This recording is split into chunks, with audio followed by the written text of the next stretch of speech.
네, 어제 미국과 일본이 무역 협상을 타결지었습니다. 미국은 일본산 제품에 대한 상호 관세를 25%에서 15%로 낮추고 자동차 관세도 절반으로 줄여줬고요.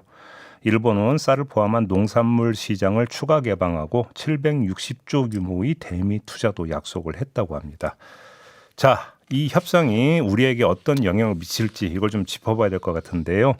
윤상하 대외경제정책연구원 국제거시금융실장 전화 연결해서 자세히 좀 알아보겠습니다. 나와 계시죠? 네, 안녕하세요. 네. 반갑습니다.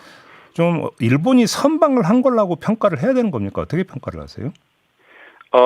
일단 지금 협상 나온 결과만 두고서 선방했을지 못한 건지는 좀 중장기적으로 사실 두고 봐야 되는 측면이 있을 것 같습니다. 일면 봤을 때는 5,500억 달러, 그러니까 760조 원을 투자를 한 것이 굉장히 큰 금액이라 예. 10%포인트 낮춘 거에 비해서 너무 많이 내준 거 아니냐, 이런 얘기들도 있는데요. 사실 투자를 통해서 일본 기업이 성장을 할 수도 있고, 또 미국의 시장 점유율을 또 넓힐 수 있는 측면도 있고 그렇기 때문에 좀 장기적으로 좀 봐야 될 것 같습니다. 그런데 그러면 그 760조 대미 투자는 네. 이전에 예를 들어서 바이든 행정부 때 이제 투자하겠다고 발표했던 그 기존 발표분은 빼고 완전 신규 투자분인 겁니까? 그 언론 보도 나오는 것을 확인을 해보니까 미국 측에서는 완전히 다 신규 투자라고 그렇게 얘기를 하고 있더라고요. 그래서 일정 부분 우리 정부에서도 이게 레퍼런스 포인트로 작용을 해서 어느 정도 협상 카드로 우리가 무엇을 쓰고 얼마 정도를 써야 될지 참고가 되는 그전 수준인 것 같습니다. 알겠습니다. 사실 일본이 선방했느냐 안 했느냐보다 더 중요한 것은 일본과 미국의 이 그 타결된 안이 우리에게 어떤 영향을 미칠 것인가 좀 이걸 짚어야 되는 건데, 상호 관세율 15%, 그다음에 자동차 관세율도 결국은 15%가 됐어요. 최종적으로. 네, 맞습니다. 네. 근데 만약에 이제 우리도 미국과 이제 2+2 협상을 앞두고 있잖아요. 네. 근데 만약에 관세율이 이것보다도 조금이라도 높다면 우리한테는 그 수출 경쟁력에서 상당한 문제가 발생하는 겁니까? 어떻게 봐야 되는 걸까요? 아무래도 그러니까 이게 이제 미국 시장에서 우리의 상품을 대체할 수 있는 상품이 있느냐 없느냐가 중요할 것 같은데요. 네. 자동차 같은 경우는 어쨌든 전 세계 메이커들이 미국 시장에서 다 경쟁을 하고 있고, 일본이 낮은 관세율을 받는다면 우리가 그거보다 비슷하거나 그거보다 좀 높은 관세율을 받았을 때 우리는 어쨌든 그거를 그만큼 채산성으로부터 깎아내야 되는 측면이 존재할 수밖에 없고, 그래서 가격 경쟁력을 맞추기 위해서 우리의 이익을 줄일 거냐, 아니면 소비자한테 전가할 거냐, 어느 정도 그것이 문제일 텐데, 일본이 우리보다 낮은 관세율을 받아서 싼 가격에 소비자한테 전달할 수 있다면 우리 입장에서 관세율을 그거보다 조금 더 높게 받는다면 아무래도 우리가 경쟁에선 뒤질 수밖에 없는 그런 차원인 것 같습니다. 이게 상대적인 문제이기 때문에요. 그러니까 바로 그 지점인데, 일본이 먼저 타결을 지어버렸기 때문에 미국 입장에서는 니네 일본보다 높은 관세율을 하면 불리하잖아. 그러니까 이거 받아. 오히려 이렇게 우리에게 이렇게 나올 가능성이 충분히 있는 거 아닙니까? 협상 전략상? 예, 맞습니다. 이게 일본이 양보를 해준 부분이 이제 어느 정도 흘러나오고 있기 때문에 미국의 협상 기술이 여러 가지가 있겠지만 이거를 레퍼런스 포인트 혹은 레버리지로 삼아가지고 우리한테 압박할 가능성이 충분히 있어 보이고요. 근데 한편으로는 또 우리 입장에서 정보가 전혀 없는 상태 혹은 이력이 전혀 없는 상태에서 협상을 하는 것보다 일본이라는 경제 규모, 대미 무역 흑자 규모도 비슷하고 산업 구조도 어느 정도 비슷한 측면도 있고 미국 시장에서 경쟁하고 있는 품목도 비슷하고 그렇기 때문에 참고점이 생겼다는 측면에서는 우리한테도 그렇게 나쁜 협상의 조건은 아니라고 또 생각을 할 수도 있을 것 같습니다. 그래요? 근데 지금 저희가 이제 일본만 이야기를 하고 있는데 이미 타결 전 다른 나라 보면은 베트남이 그 지금 상호 관세 같은 경우 베트남이 20%, 인도네시아가 19%, 필리핀도 19% 이렇거든요. 그러면 그 일본은 또 15%고, 그러면 우리 입장에서는 그 이런 여러 나라의 비교 속에서 어느 지점에서 상호 관세율이 이제 타결이 될 것인가, 이게 관심사가 되는데 실장님은 어떻게 전망을 하세요? 그 말씀 맞습니다. 일단 지금 대미 무역 흑자를 가장 크게 보고 있는 나라 중에 지금 꼽으신 나라 중에 이제 베트남이 작년에 엄청나게 대미 무역 흑자를 받고 우리나라하고 일본이 비슷한 수준에서 제가 정확히는 기억이 안 납니다만 한 7, 8위 수준 정도 되는 것 같습니다. 600억 달러 좀 넘게. 예.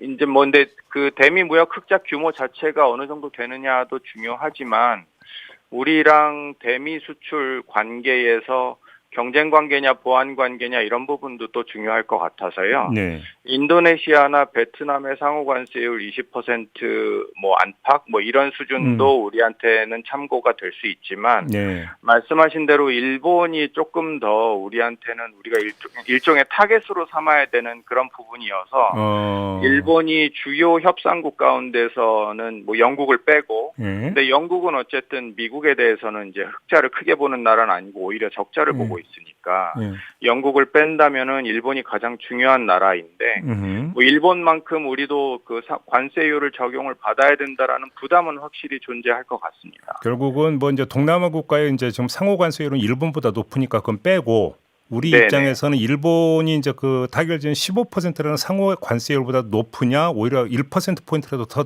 낮추느냐 이게 결국 관건이다 이렇게 정리하면 되겠죠 일단. 예, 맞습니다. 네. 그리고 트럼프가 어떤 이야기를 했냐면 시장 개방에 동의할 경우에만 관세를 인하하겠다 지금 이렇게 밝혔는데 네네.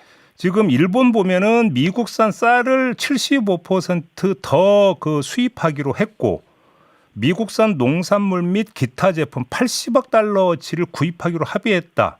그다음에 방산기업과의 계약도 연간 140억 달러 규모에서 170억 달러로 늘리기로 합의했다. 이런 지금 그 블룸버그 통신의 보도가 있었거든요. 네네. 그러면 이제 일단 좀 그 시장 개방의 그 분야 품목이 좀 달라질 것 같은데 우리가 지금 그 열어야 되는 쪽이 어느 쪽이라고 전망을 하세요? 일단은 말씀하신 대로 이제 미국 입장에서는 이제 농산물 개방을 크게 원할 텐데, 네. 뭐 우리 정부의 입장은 일단은 쌀이나 소고기 같은 품목들은 국내에서도 이제 민감한 품목이고, 예. 그래서 가급적 협상 테이블에는 올리지 않겠다라는 전략을 갖고 계신 것 같아요. 정확히는 알 수는 없지만. 네, 보도는 그렇게 나오고 있더라고요. 네, 그렇게 예. 나오고 있습니다. 예. 그래서 일본하고는 조금 상황이 다른 측면이 있고 또 일본 같은 경우는 쌀 시장 같은 경우가 사실 지난 참의원 선거 과정에서 큰 이슈 하나가 이제 쌀값 폭등이 있었잖아요. 그렇죠. 그러니까 국내 정치적으로 일단 물가가 너무 부담이 됐기 때문에 쌀 시장을 내줄 수밖에 없는 측면도 좀 있었던 것도 국내적으로는 있었던 것 같고. 예. 근데 우리 입장에서는 만약에 쌀하고 소고기를 제외하고 싶어 한다면 다른 상위 품목들 보면은 우리가 대미 주요 수입 품목들이 원유, 천연가스, 그 다음에 뭐 집적 회로, 그 다음에 뭐 이 자동차 뭐 이런 품목들인데, 예.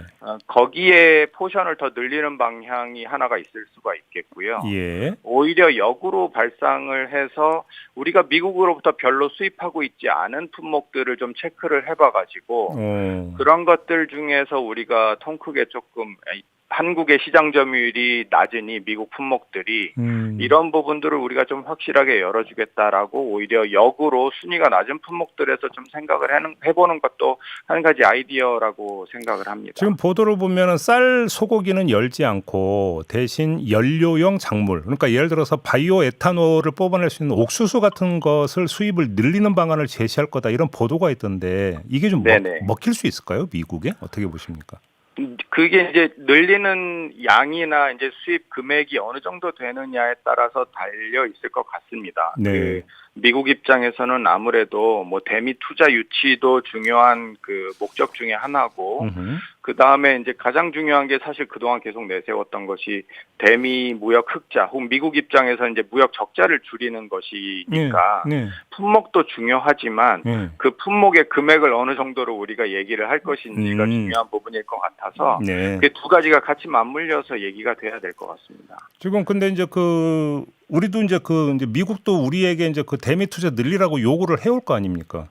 네, 맞습니다. 근데 이미 바이든 행정부 때 뭐 우리 주요 기업들이 미국에 뭐 이렇게 투자한다고 다 발표했었잖아요.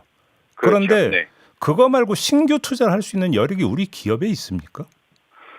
뭐 제가 기업 사정은 정확히 알지는 못해서 예. 뭐라고 말씀은 정확히는 못 드리겠는데요. 예. 미국 입장에서는 이렇게 생각할 것 같아요. 기존의 투자는 어차피 그들 입장에서는 일종의 협상에 있어서는 썬크 코스트고, 예. 그러니까 매몰 비용이니까 이거는 이미 다 지나간 것이고, 음. 앞으로 우리랑 어떻게 할지가 중요한 부분일 것 같습니다. 그래서 대미 투자를 할 때 우리가 뭐 일본만큼 그렇게 크게 하기는 어려울 것 같습니다. 제 생각에는. 왜냐하면 뭐 아무래도 경제 규모의 차이도 있고 그러다 보니까 다만 글로벌 기업들은 일본 기업들하고 경쟁을 하거나 오히려 앞서 나가 있는 회사들도 많이 있기 때문에 예. 그런 회사나 품목이나 산업에 한정지어서 대미 투자를 유도할 특히 첨단 산업 같은 경우는 그럴 가능성이 크고요.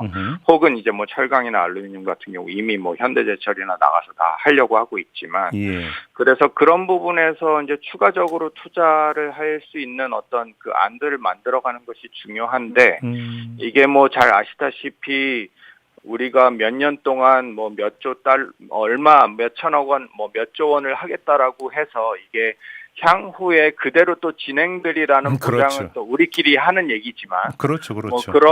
그러라는 보장은 또 없기 때문에 협상 테이블에서는 조금 과감할 필요도 있다고 생각을 하고요. 네, 일단 향후에 그것을 좀 조절해 갈 수도 있을 것 같습니다. 일단은 좀 뭐 신규 투자 한다고 했는데 뭐 어차피 이제 뭐 트럼프는 임기는 정해져 있는 거고, 그죠? 네, 맞습니다. 투자가 네. 하루 아침에 되는 것도 아니고 이 점 말씀하시는 거죠? 예. 네, 그렇습니다. 짧게 하나만 더요. 지금 그 미일 협상 타결 내용을 보면은 알래스카 LNG 사업 참여 이야기는 없고, 네. 우리 그 언론 보도로 보면 우리 협상팀도 이 건은 지금 그 협상 대상에 포함을 안 시키기로 했다는 보도가 있는데 가능할까요? 그 부분은 알래스카 천연가스 개발 사업이 뭐 저도 정확히는 잘은 모르지만 그 채산성 맞추기도 어렵고 건설 비용 혹은 실질적으로 건설하기가 너무 어렵다라는 얘기가 있어서 예. 그거 아마도 그거 이외에 다른 카드들을 가지고 많이 협상을 하려고 하시는 것 같습니다. 아, 그래요? 알겠습니다. 자, 말씀 여기까지 드려야 될 것 같네요. 고맙습니다, 실장님. 네, 감사합니다. 네, 윤상아 대외경제정책연구원 국제거시금융실장이었습니다.